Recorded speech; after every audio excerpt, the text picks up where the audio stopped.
भारत माता की। दोस्तों, आज भारतवर्ष के 79वें स्वतंत्रता दिवस पर सबसे पहले मैं आप सबको अपनी तरफ से और पूर्ण लवली प्रोफेशनल यूनिवर्सिटी की तरफ से बधाई देना चाहूँगा, मुबारकबाद देना चाहूँगा।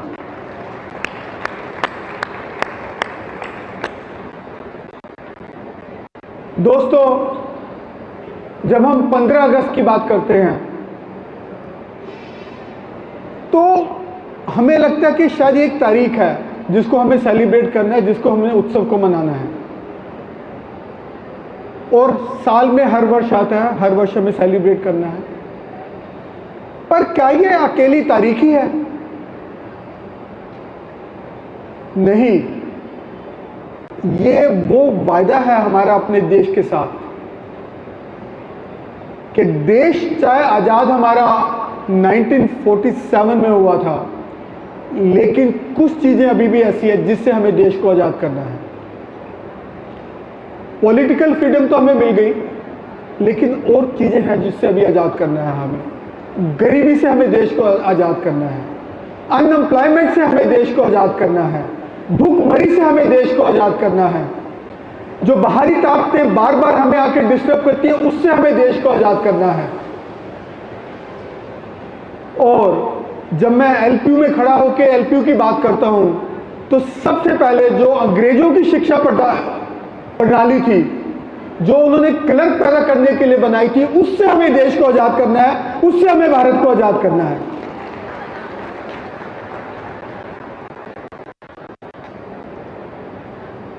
जब हम शिक्षा की बात करते हैं तो भारत में यदि किसी विश्वविद्यालय का, किसी कॉलेज का नाम सबसे पहले सामने आता है तो वो आपके एलपीयू का सबसे सामने आता है। क्योंकि हम एक प्राइवेट विश्वविद्यालय थे। जब ये विश्वविद्यालय बन रहा था, असेंबली में बहस हो रही थी, तो बड़े तरीके के शब्द अपशब्द बोले गए, लेकिन हम चुप रहे। हमारा एक ही था कि हमने बोलकर जवाब नहीं देना, हमने करके जवाब देना है, और आज आपके एलपीयू ने वो करके जवाब सबको दे दिया है।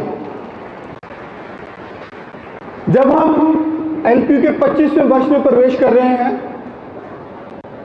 मुझे बताते हुए खुशी हो रही है, आप सबको मालूम है कि आपके 1700 से अधिक छात्रों ने, सीनियर्स ने 10 लाख से 2.5 करोड़ का पैकेज पाया है। और आपके ही एक छात्र ने हिंदुस्तान में एक इतिहास रचा है, सभी आईआईटी, सभी आईआईएम्स को पीछे छोड़ के, कि 2.5 करोड़ का पैकेज लेके आया, 2.5 करोड़ का पैकेज।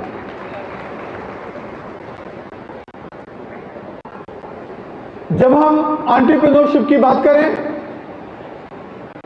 तो आपके छात्रों को 70-80 करोड़ के फंड मिल रहे हैं। आप ही के छात्रों को, और आपके अंदर ही उनके एंटरप्रेन्योरशिप के प्रोजेक्ट चल रहे हैं, वो भी आपके ही सीनियर, आपके ही मित्र थे। हम सिविल सर्विसेज की बात करते हैं, ये तो प्राइवेट जॉब हो गई, एंटरप्रेन्योरशिप हो गई। जो टॉप गवर्नमेंट जॉब है, सर्विसेज है, उसका क्या? तो उसमें मैं बताना चाहूंगा कि आप ही के एक छात्र को 48th रैंक मिला है पिछले वर्ष आईएएस में, सिविल सर्विसेज में। उससे पहले भी मिले हैं आईएएस, आईआरएस, आईपीएस, अलग अलग सर्विसेज में, लेकिन अभी जो आखिरी मिला है 48th रैंक ऑल इंडिया में आप ही के एक छात्र को मिला है, इलेक्ट्रॉनिक के एक छात्र को। फिर हम बात करते हैं, ठीक है, ये भी हो गया, प्राइवेट पैकेज भी हो गया, सरकारी जॉब भी हो गई, एंटरप्रेन्योरशिप भी हो गया। इसके बाद क्या? इसके बाद आपको मालूम होगा, फिर दोबारा मैं रिपीट ही कर रहा हूं, कि आपकी ही एक छात्रा को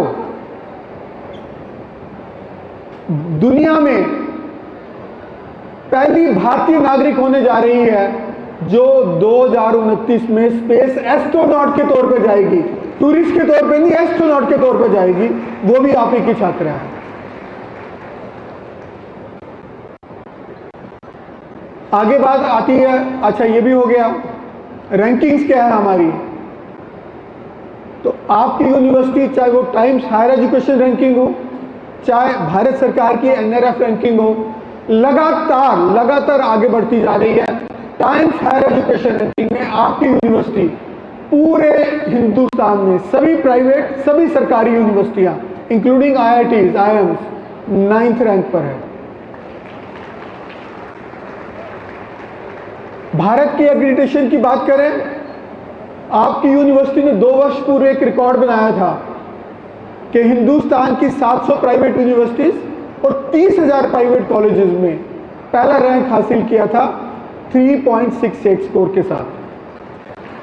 आज 2 साल हो गए हैं, 2 साल तक कोई भी उस रैंक को, उस मार्क्स को नहीं तोड़ पाया, वहां तक नहीं पहुंच पाया जो आपने 2 साल पहले सेट किया था।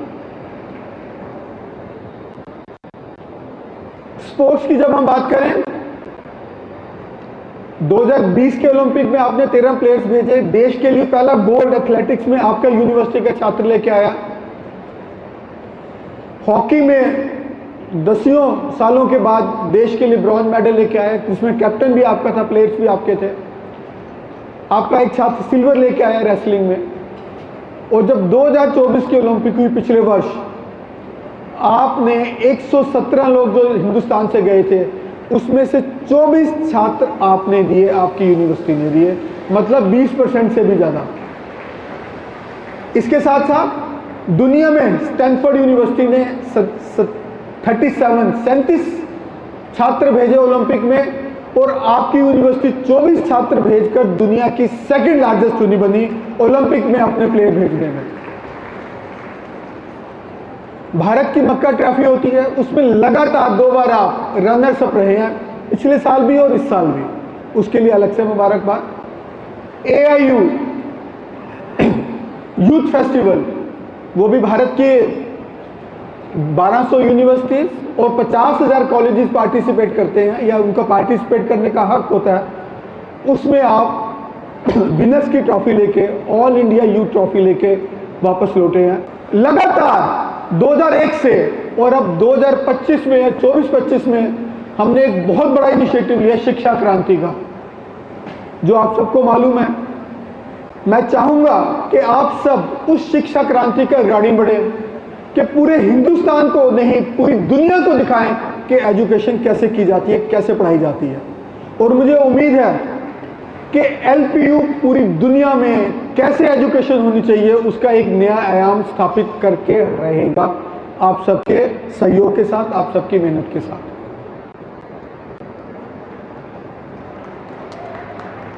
उसमें एक बड़ी चीजें हैं जो आपको मालूम है। एक है डिसीजन मेकिंग। जब हम आज़ादी की बात करते हैं,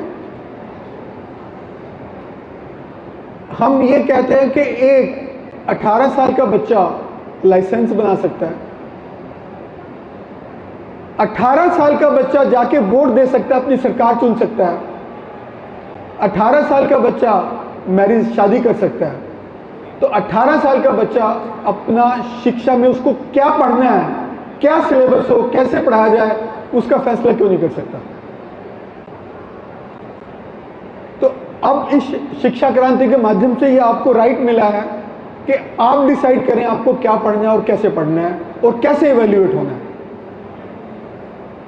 तो मैं चाहूंगा आप सब बढ़ चढ़कर उसमें पार्टिसिपेट करें, डिसीजन मेकिंग में पार्टिसिपेट करें, और दुनिया को एक नई शिक्षा प्रणाली दें, और भारत को उस शिक्षा प्रणाली में दुनिया में अपना नाम बनाने का अवसर दें। अब हम थोड़े देश की तरफ वापस बढ़ते हैं। हम सब जानते हैं कि 22 अप्रैल को पाकिस्तान के कुछ दरिंदों ने पहलगाम में हमारे 26 भारतीयों की हत्या कर दी थी उनके परिवारों के सामने, और भारत सरकार ने उन उग्रवादियों का सफाया करने के लिए 15 दिन बाद ऑपरेशन सिंदूर शुरू किया था, और पाकिस्तान के अंदर जाके उनके सभी उग्रवादियों के अड्डे तहस नहस कर दिए थे। उसमें मुझे भी भारत सरकार ने मौका दिया कि मैं कुछ विदेशों में जाऊं, दूसरे देशों के लोगों से मिलूं, उनके ब्यूरोक्रेट से मिलूं, उनके पॉलिटिशियन से मिलूं, उनके मंत्रियों से मिलूं और देश का पक्ष रखूं, जिसमें Russia, Slovenia, Latvia, Spain, Greece country थे और मुझे वहां जाने का मौका मिला। और वहां जो मुझे सबसे अच्छी बात लगी कि जिन देशों में मैं गया या बाकी मेरे और साथी गए, सभी देशों ने खुल के भारत का समर्थन किया कि जो भारत ने किया वो ठीक किया, उनके साथ ऐसा ही होना चाहिए था।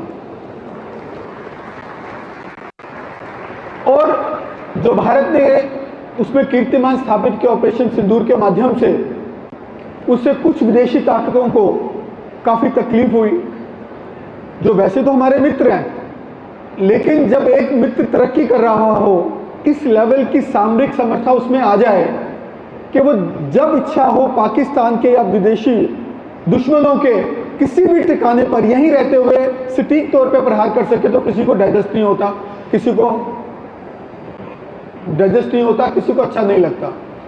तो उन्होंने भारत को कमजोर करने के लिए ये नया टैरिफ प्लान शुरू किया कि हम भारत की इकोनॉमी जो कि तेजी से बढ़ती जा रही है उसको डिस्टर्ब करें। लेकिन मैं फिर यही कहना चाहूंगा कि जो भारत की इकोनॉमी है वो सुदृढ़ इकोनॉमी है, 4th लार्जेस्ट इकोनॉमी जीडीपी के माध्यम से हम बन चुके हैं, 3rd लार्जेस्ट होने जा रहे हैं, $3 बिलियन से हमारी जीडीपी हो चुकी है। तो इन सब को देखते हुए जो वो हमें ब्लैकमेल कर रहे हैं कि हम टैरिफ लगा देंगे, ये कर देंगे, वो कर देंगे, यदि आपने हमारी बात नहीं मानी, रशिया से ऑयल लेना बंद नहीं किया, ये जो सब तरीके की जो बातें कर रहे हैं, लेकिन भारत ने इसका भी सुदृढ़ जवाब दिया कि नहीं, हम आपकी धमकियों में नहीं आएंगे। भारत के लिए अपने नेशनल इंटरेस्ट सबसे ऊपर है, सबसे प्रथम है, और उसी राह पे हम आगे बढ़ेंगे। और उसमें आपकी यूनिवर्सिटी ने भी एक स्टैंड लिया है, मुझे भी मौका मिला उस पर बात करने का। वो स्टैंड लिया कि भारत कभी भी यूएसए के चाहे प्रेसिडेंट ट्रंप साहब की धमकी हो या कोई और धमकी हो, उसमें कभी नहीं आएगा, कभी नहीं डरेगा, और जरूरत पड़ी तो उसका जवाब देगा। तो मैं आज आप सबसे एक डिमांड रखूंगा, मांग रखूंगा, और उम्मीद करूंगा कि आप उसमें मेरा सहयोग देंगे कि यदि यूएसए भारत की इकोनॉमी को हर्ट करना चाहता है, भारत के जो यहां से प्रोडक्ट्स जा रहे हैं उन पे ज्यादा टैरिफ लगा के 50% टैरिफ लगा के हमारी इकोनॉमी को हर्ट करना चाहता है, हमारी कंपनियों को डैमेज करना चाहता है, और खास तौर पे क्योंकि हम पंजाब से हैं, लुधियाना से टेक्सटाइल अपैरल जाते हैं, जलंधर से स्पोर्ट्स गुड्स हैंड टूल्स जाते हैं, तो ये भी हर्ट होंगे, ये इंडस्ट्री भी हर्ट होगी, और of course jam, jewellery, chemicals वगैरह भी हर्ट होंगे। तो मैं आप सबसे निवेदन करूंगा कि यदि ट्रंप साहब 27 अगस्त को 50% टैरिफ लागू करते हैं, तो हम सबसे पहले एलपी सबसे पहले आगे बढ़ के कुछ अमेरिकन प्रोडक्ट्स का जरूर बहिष्कार करें, बाइकआउट करें।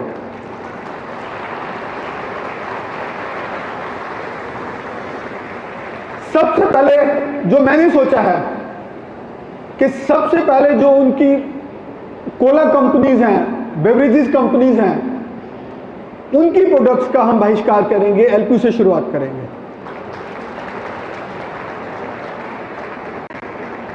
27 अगस्त से यदि उन्होंने 50% टैरिफ भारत पर लगाया, तो आप मेरे साथ हैं इसमें? जोर से बोलिए, क्या आप अमेरिकन प्रोडक्ट्स का बहिष्कार करने के लिए मेरे साथ रहेंगे?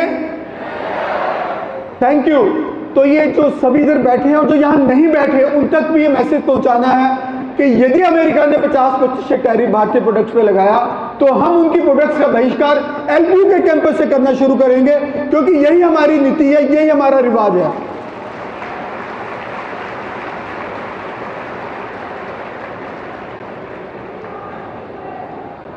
यही भारत है जिसने 1905 में ब्रिटिश प्रोडक्ट्स का बहिष्कार किया था, असहयोग आंदोलन के माध्यम से। स्वराज आंदोलन के माध्यम से, क्योंकि उस टाइम उन्होंने हमारी इंडस्ट्री को हट करने की कोशिश की थी, भारत की कॉटन इंडस्ट्री को हट करने की कोशिश की थी। तो जो हम भारत ने 1905 में किया 120 वर्ष पहले, वो आज 27 अगस्त से एलपीयू करेगा यदि हमारी इंडस्ट्री के साथ अमेरिका या कोई और देश कोई भी इस तरीके का धक्का करता है। तो मैं इस समय आपका सहयोग चाहूंगा और आपकी सपोर्ट चाहूंगा, ताकि हम इस विषय पर भी भारत में करके दिखाएं, अमेरिका को मैसेज दें, बाकी पूरे देशों को मैसेज दें कि कोई भी हमारी इकोनॉमी के साथ खिलवाड़ करने की कोशिश करेगा तो भारत उसका उचित जवाब देगा, भारत की जनता उसका उचित जवाब देगी, भारत के छात्र उसका उचित जवाब देंगे। ये मेरा आप सबसे निवेदन है, ये मेरी आप सबसे उम्मीद है।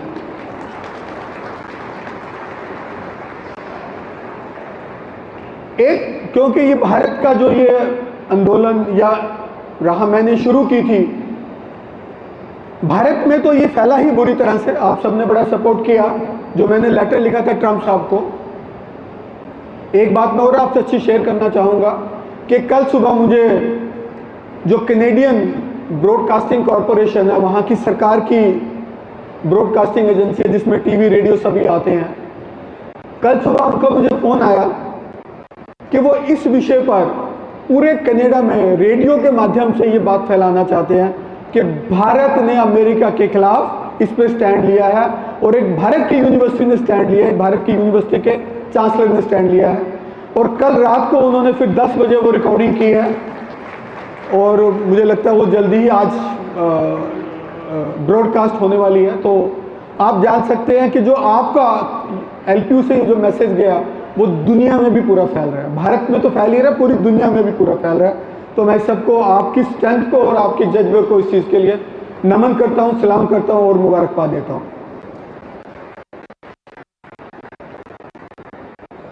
इसके साथ मैं आप सबको फिर भारत के स्वतंत्रता दिवस पर बधाई देना चाहूंगा, और आप सबसे आह्वान करूंगा कि जो ये नई, एक हमने ऑपरेशन सिंदूर लड़ा जो कि सामरिक लड़ाई थी, हथियारों की लड़ाई थी, अब जो एक नई लड़ाई टैरिफ की लड़ाई है, इकोनॉमी की लड़ाई है जो भारत लड़ने जा रहा है, उसमें हम सब मिलकर भारत सरकार का सहयोग देंगे, भारत के माननीय प्रधानमंत्री श्री नरेंद्र मोदी जी का सहयोग देंगे और भारत की जनता का सहयोग देंगे, ताकि भारत इस लड़ाई में भी विजय हासिल करे जैसे हमने ऑपरेशन सिंदूर में विजय हासिल की थी।